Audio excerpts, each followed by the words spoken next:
Hello friends. Welcome to my YouTube channel, Hans. Here, we explore fascinating moments in American history, focusing especially on the culture and lives of the great Native Americans. Today, I'll share with you the touching story of Oglala Sioux Chief Long Wolf's incredible journey. Get comfortable as we uncover the secrets of the past together. Please don't forget to subscribe and hit the like button, my friend. Now, let's get started. Sioux Chief Long Wolf family, circa 1880. A stranger hears last wish of a Sioux chief. Long Wolf went to London with Buffalo Bill's show and died there in 1892. Thanks to the struggles of a British homemaker, his remains will be returned home. May 28, 1997, William Montalbano. Times staff writer. Bromsgrove, England, after a restless century in a melancholy English graveyard, the remains, and the spirit of a Sioux chief named Long Wolf are returning to his ancestral home in America because one stranger cared. The stranger is a 56-year-old English homemaker named Elizabeth Knight, who lives in a small row house with her husband, Peter, a roof repairer in this Worcestershire village near Birmingham. "I am a very ordinary sort of person," she said. "The sort who writes letters, not email, who makes no long-distance phone calls, has no fancy degrees, has little worldly experience, who never gets her name in the papers. The sort who turns detective and historian and raises a transatlantic fuss because her heart is moved and her sense of fair play is outraged." This is the story of how heroes of Middle England and the Wild West have joined forces to fulfill a dying wish made more than 100 years ago. For Knight, the story began the day in 1991 that she bought an old book in a market near her house. There was a 1923 story by a Scottish adventurer named Rube Cunningham Graham that began this way: in a lone corner of a crowded London cemetery, just at the end of a smoke-stained Greco-Roman colonnade under a poplar tree, nestles a neglected grave. In the grave, under a stylized cross and the howling image of his namesake, lies Long Wolf.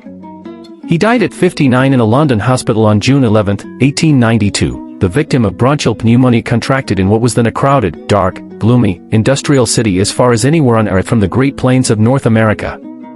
I was moved. I kept taking the book down, imagining Long Wolf lying there amid the ranks of pale faces, the grave desolate and unkempt. It was so sad I said to myself, "I have to do something," Knight said. She went looking for his grave. Long Wolf died in Victorian England when the sun never set on the Union Jack. London was the capital of a great empire and an international magnet for capital, knowledge, and curiosities like what Britons knew as Red Indians to distinguish them from more commonly seen natives of India. In the 19th century, British explorers, traders, naturalists, and adventurers prowled the world. They stole rubber plants from the Amazon, shipped back strange beasts for London zoos, and created archaeological treasures from ancient civilizations. Fallout of the empire, such as the imminent return of colony Hong Kong to China, is a lingering fixture of British life today. This month, a new British government refused Greece's demands for the famous Elgin marbles, classical sculptures removed from the Parthenon in Athens by a 19th-century British ambassador. Last week, Britain also rebuffed an Australian Aborigine supported by his government who demanded the return of an ancestor's severed head, brought to England as a trophy at the dawn of the Victorian era. Usually, it is foreign governments and institutions with special interests who rake through Britain's past. What makes Long Wolf's case so remarkable is that it was waged as the crusade of one British homemaker. Family legend says that Long Wolf and Oglala Sioux fought at Little Bighorn and in later battles. A British physician, one Dr. Coffin, remarked on the scars from saber and bullet wounds on the body of a man formerly identified on his burial certificate as Skoongamunahauska, Wolf Long. It was not as a warrior, though, but as a performer that Long Wolf came to England. It is unclear exactly when he joined, but by 1892, he was chief of the Sioux Braves who noisily, dramatically, and profitably lost all the battles 2 performances a day in Colonel William Cutty's Wild West show. Cutty may have started as a buffalo hunter, but he ended as a consummate showman, star, and impresario for a show that toured more than 1,000 cities across the United States and Europe for nearly 3 decades. Buffalo Bill's romanticized vision of the American West became the international stereotype, eventually borrowed whole cloth by infant Hollywood in the early days of this century. The Sioux were Cutty's principal foes for many of those years, and among them he found friends.